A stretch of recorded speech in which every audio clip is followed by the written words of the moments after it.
தேவனுக்கே மகிமை உண்டாவதாக. எனக்கு அன்பான கர்த்தருடைய பிள்ளைகளே, தேவனுடைய ஜனமே, தேவனாகிய கர்த்தர் இந்த நாளிலே உங்களோடு கூட தம்முடைய வசனங்களை கொண்டு இடைப்படுவாராக. ஏசாயா எழுதின தீர்க்க தரிசனத்தின் புஸ்தகத்தில் 49ஆம் அதிகாரம் 15வது வசனத்தில் வாசிக்கிறோம். ஸ்திரீயானவள் தன் கற்பத்தின் பிள்ளைக்கு இறங்காமல் தன் பாலகனை மறப்பாளோ? அவர்கள் மறந்தாலும் நான் உன்னை மறப்பதில்லை. எனக்கு அன்பான தேவ பிள்ளையே, நான் உன்னை மறப்பதில்லை. அவர்கள் உன்னை மறந்தாலும், எவர்கள்? இந்த உலகத்திலே தாயினுடைய அன்பு தான் பெரிய அன்பு என்பதை நம்ம எல்லாருமே அறிந்திருக்கிறோம்.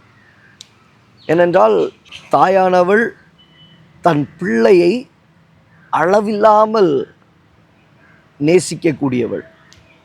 யார் என்ன சொன்னாலும், யார் என்ன பேசினாலும், அந்த பிள்ளை எப்படிப்பட்ட சூழ்நிலையில் இருந்தாலும், அது ஊனமற்று இருந்தாலும் சரி, அது நல்லா இருந்தாலும் சரி, நல்லா இல்லாட்டாலும் சரி, பூமுட்டையாக இருந்தாலும் சரி, அந்த பிள்ளை அதன் மேலே அன்பு அந்த தாய்க்கு இருக்கும்.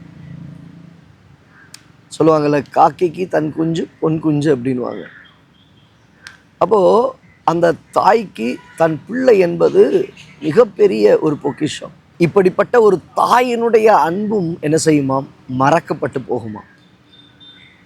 கடந்த நாட்களில் நடந்த ஒரு சம்பவம். ஒரு தாய் தன் பிள்ளைய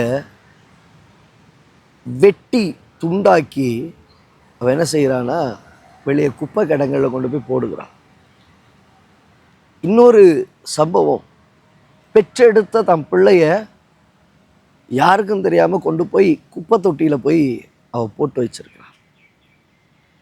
அப்போ இன்னைக்கு இந்த உலகத்தில் அப்பேற்பட்ட ஒரு தாயினுடைய அன்பும் என்ன செய்கிறதுனா மறந்து போகிறது, மறக்கடிக்கப்படுகிறது, மாறி போகிறது, மறைந்து போகிறது.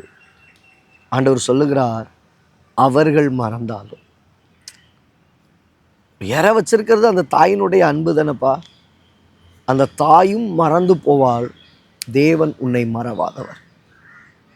ஆமென். என் கர்த்தர் உன்னை மறவாதவர். அந்த தாய்க்கு 2 பிள்ளை இல்லை ஒரு 3 பிள்ளை இருக்கும் அப்படின்னா, அதில் ஒரு பிள்ளையை மாத்திரம் இன்னும் அதிகமாக நேசிப்பா. அந்த பிள்ளை மறக்கவே மாட்டா. அந்த பிள்ளைக்கு எல்லாவற்றையும் செய்வா. அப்போது மற்ற பிள்ளைகள் மறக்கடிக்கப்பட்டு போவார்கள். மற்ற பிள்ளைகளுக்கு கொடுக்கப்பட வேண்டிய பாகங்கள் கொடுக்கப்படாமல் போகும்.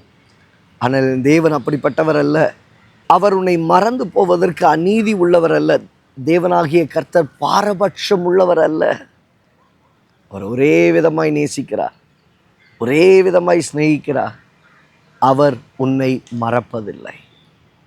என் தகப்பன் உன்னை மறப்பதில்லை. நீ நேரத்தில் சொல்கிறீங்க, இவ்வளோ ஆண்டவர் என்னை மறந்துருக்கலாமோ, மறந்து விட்டாரோ, எனக்குரியதான நன்மைகளை கர்த்தர் கொடாமல் போயிட்டாரோ, வாக்கு தத்தங்கள் எல்லாம் மறந்து போயிடுச்சா? இல்லைங்க. தகப்பன் தேவனாகிய கர்த்தர் ஒருபோதும் உன்னை மறவாதவர். அவர் உன்னை நினைத்தருளுகிறவர், அவர் உன்னை ஆசீர்வதிக்கிறவர். நீ என்னால் மறக்கப்படுவதில்லை. கண்களை முடிச்சு வைக்கலாமா? நல்ல தகப்பன், இந்த வார்த்தைகளை கேட்ட உடைய பிள்ளைகளுடைய வாழ்க்கை, உலகத்தில் இருக்கிற மேலான தாயினுடைய அன்பு அது மறக்கடிக்கப்படலாம், மறந்து போகலாம்.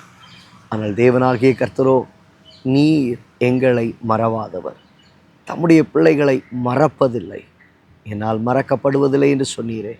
கிருபையாய் நடத்தும் இயேசுவின் நாமத்தில் பிதாவே. ஆம் தேவ பிள்ளையே, எனக்கு அன்பான தேவ ஜனமே, நீ கர்த்தரால் மறக்கப்படுவதில்லை. உலகத்தின் அன்பு மாறிப்போகும், மறைந்து போகும். தேவனாகிய கர்த்தர் உன்னை ஒருபோதும் மறவாதவர். God bless you. God bless you.